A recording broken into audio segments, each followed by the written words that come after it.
Every time the coaching room speaks about truth, I hear my own story playing back through their marketing. The same phrases, the same calm certainty, and the same intellectual scaffolding that allowed a woman I loved to dismantle a 25-year marriage while calling it growth. Their recent posts about integral leadership are not neutral philosophy. They are the operating manual for what happened inside my home. The fourth quadrant shapes experience. This is where beliefs are constructed and applied to make sense of the world. There's a shift from my truth to our truth. I can cognize that you hold a different truth, but I also hold the structure that my truth is more true than yours. Those lines sound deep until you see what they look like when lived. She joined her new workplace's learning and development team, a program built on these very ideas. She was paired with the coaching room to learn integral leadership, so that she could integrate this as their Land-D program at UTS InSearch. Within 12 months, she was unrecognizable. New language, new logic, new moral compass. She had not simply learned leadership, she had learned how to reauthor reality. In the original article, She Changed Indeed, I described that transformation in plain detail. Now, reading it again through the coaching room's truth framework, the pattern is obvious. The program did not just influence her. It rewired how she made sense of everything. Belief replaced evidence, and self-interpretation replaced empathy. Each step of the ideology mirrored what unfolded in our marriage. Upper left quadrant, constructing belief, rewriting reality. In the coaching room's framework, the upper left quadrant represents the inner world of thought, belief, and meaning. This is where beliefs are constructed and applied to make sense of the world. That statement describes exactly how her worldview was rewritten. In my She Changed Indeed article I explained, she entered the learning and development program already fluent in self-help language and convinced that life outcomes could be manifested. Benign desires at the time for creating a better life for her whole family, me included. The program provided a new theoretical casing for those beliefs. Integral leadership's quadrants and NLP's seed planting techniques gave spiritual ideology a corporate accent. Then came the hierarchy of perspectives. If you've got a first-person dominate, it means you process information through how things impact you. If you're in a second-person perspective, you process through your cultural beliefs. Third person is objectifying, what needs to be done, how you'll do it. And fourth person wants to look at things systemically. On the surface, it sounds analytical. In practice, it is a ranking of awareness, a moral scale that rewards abstraction and punishes intimacy. Those trained to see from fourth person are conditioned to believe they have evolved beyond ordinary perspectives. Once she internalized that hierarchy, disagreement became proof that others, including her husband, were operating from a lower consciousness. Then came the next level. She was told she belonged to something even rarer, a fifth quadrant, reserved for those with exceptional intellect and emotional awareness. The message was clear. Her high IQ and high EQ placed her among an elite few who could see what others could not. It was flattery disguised as insight, but it did its job. It gave her permission to view herself as exceptional and everyone else, including her family, as unenlightened. The higher she climbed in the model, the less accountable she became. The system rewarded detachment, not understanding. It told her that love, empathy, and loyalty were signs of limited development, artifacts of people who had not yet reached her level of consciousness. With this magical fifth quadrant, she no longer needed to justify her choices. Her superiority was its own validation. The coaching room reinforced this with their truth-making doctrine. The truth is seen only through the truth-making of the person from the perspective that they're making that truth. That is not insight. It is surrender. It teaches that no fact exists independently of interpretation. This is how she learned to privilege perception over proof. Every contradiction became growth. Every discomfort became alignment. Every harmful action became her truth actualizing. In that system, belief does not just shape reality. It replaces it. She began to speak of my truth and my integrity, phrases used to end arguments and dismiss her husband's reality. She told her boss Carol she had learned a new way of looking at relationships, that long-term ones might no longer align with who she was becoming. This didn't just include ours. She reflected on her entire family and theirs. All were in long-term relationships. She also re-evaluated her own relationship with her mother, who had the potential to be anything she wanted to be, but chose to be a stay-at-home parent, even after the kids had grown. Her husband, too, was a stay-at-home parent. So if she could re-evaluate her mothers in that way, her husband was not going to be viewed any more favorably. Each belief became a tool of reconstruction. The husband's support for her new job, a job she hesitantly applied for having never done this work before, and lacking the credentials required. Yet he encouraged her to, as it was the ideal job she had been looking for. Shared history became conditioning. Commitment became attachment. When she declared, "Whether I make the right choice or the wrong choice, the universe will have my back," to her boss, the process was complete. Consequence no longer mattered. Thinking itself had become creation. Lower left quadrant. Collapsing shared meaning. The coaching room describes this quadrant as the space of shared meaning. They talk about the shift from my truth to our truth, but hidden inside the language is a hierarchy. I can cognize that you hold a different truth from mine, but I also hold the structure that my truth is more true than your truth. That is how shared reality collapses, through polite relativism that conceals domination. In my article describing her changed, she stopped discussing anything real with her husband, keeping her thoughts private while openly confiding in her boss and coach about her marriage. Her coach's own marriage was a topic somewhere within the workplace, either private conversations or one-on-one meetings, as was her MD Alex's own relationship. The conversations that once existed between partners now existed between employee and mentor. Her boss became the new witness to her life. As can be seen in She Changed Indeed and the other side of her breakthrough, the husband was unaware what was happening in her workplace, other than what was initially shared early on about the program, which he even then called cultish. As far as the coaching was concerned, he believed it was based around her job, certainly not his marriage. Allowing the litigation of a marriage in the workplace without knowing the full story is problematic at best and potentially harmful at worst. When her boss was contacted in a DM on LinkedIn years later to be told the true facts of what had happened and the lack of integrity shown, she merely changed her status to retired. A semblance of admission maybe.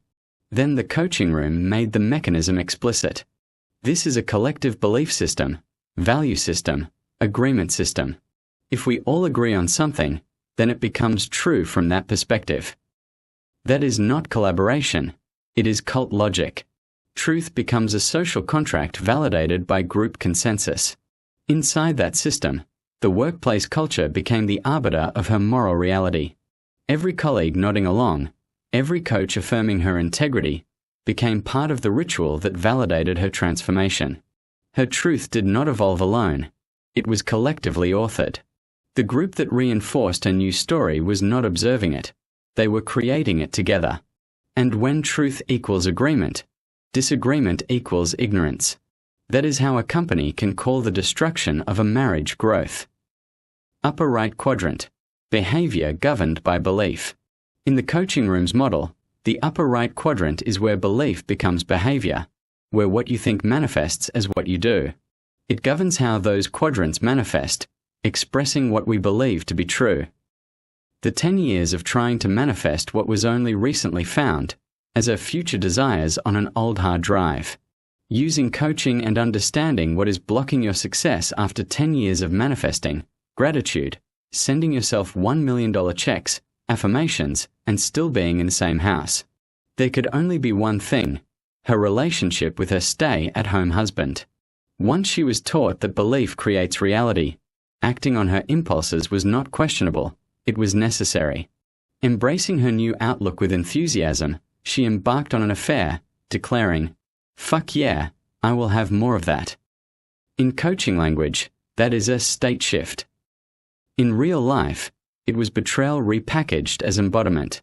Her actions now followed a clean internal logic. Act fast, reframe fallout as feedback, interpret pain as progress. Neurosemantics, axis of change model. Even remorse was reframed as low awareness. "This is how I want to handle the situation," to her affair partner when he questioned the speed with which she was acting, she said, as though detachment were virtue. When she said, "No one should be anyone's world," to her husband, it was not detachment, it was indoctrination.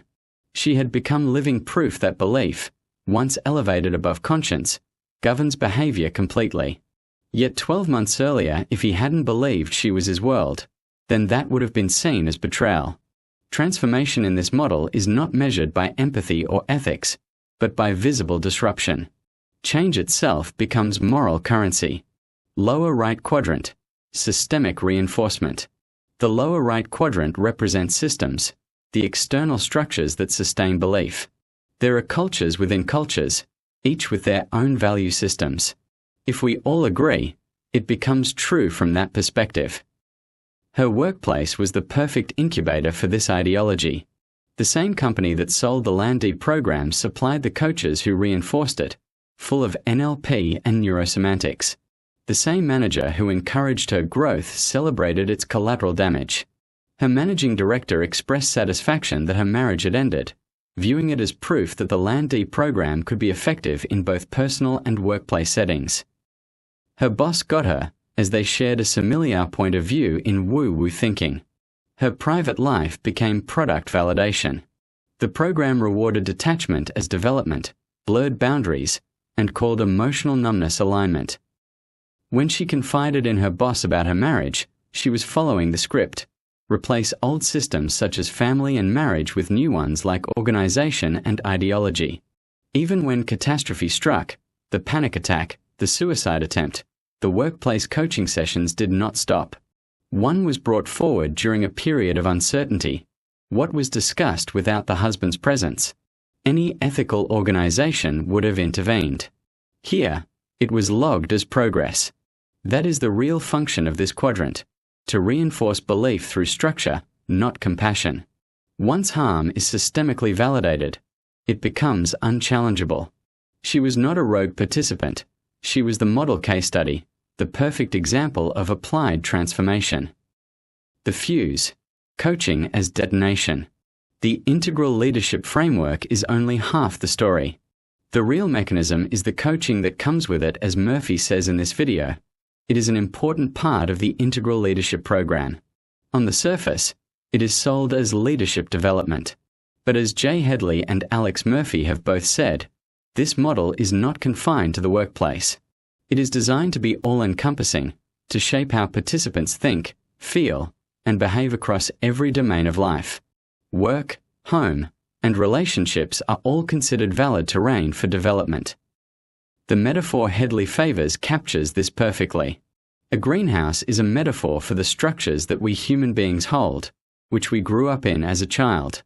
Most of the thinking patterns that govern how we make meaning come from our childhood structures. We carry them as structures. If we don't pull them apart, the oak cannot achieve its potential. He calls NLP the tool that dismantles that with ease, with confidence, with really quick timing. That is the fuse. Once lit, it starts dismantling everything that once held the person together: identity, history, morality, relationships. It does not discriminate between professional conditioning and personal bonds. In an Land-D context, that metaphor sounds like innovation. In a personal context, it becomes destruction. When you start pulling apart the greenhouse of someone's childhood, marriage, and family, what grows in its place is not a stronger oak, but a self untethered from reality. That is exactly what happened to her. The coaching was not about skill. It was about self-dismantling. The oak tree that followed did not grow into independence. It grew in isolation. The program rewarded this detachment, called it empowerment, and documented the fallout as proof that the system worked. Once you combine integral leadership's truth relativism with NLP's psychological deconstruction and neurosemantics moral inversion, the meaning of your communication is the response you get. You create a total framework that can reframe any emotional, moral, or relational event as evidence of progress. It is not self-development. It is self-erasure validated as awakening. Beyond the quadrants, what their truth erases. The coaching room claims to integrate everything, inner and outer, personal and collective, self and system.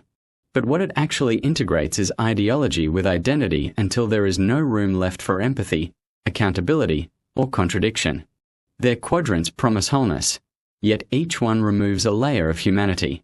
The upper left reconstructs belief until facts lose authority. The lower left dissolves shared meaning until relationships lose coherence.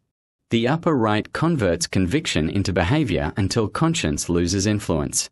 The lower right rewards those behaviors until harm becomes evidence of success. That is not integration. It is erasure. In my article, She Changed Indeed, the wreckage is human. A marriage ends. A family fractures. A man nearly dies. And still, the company celebrates because the transformation proves their model works. Murphy said he was pleased our marriage failed as it proved this Land-D program could be applied on a personal and workplace level. These are but her words to her boss in a conversation. This is what ideology looks like when it passes through HR without resistance, the psychologization of belief until personal destruction reads as professional development.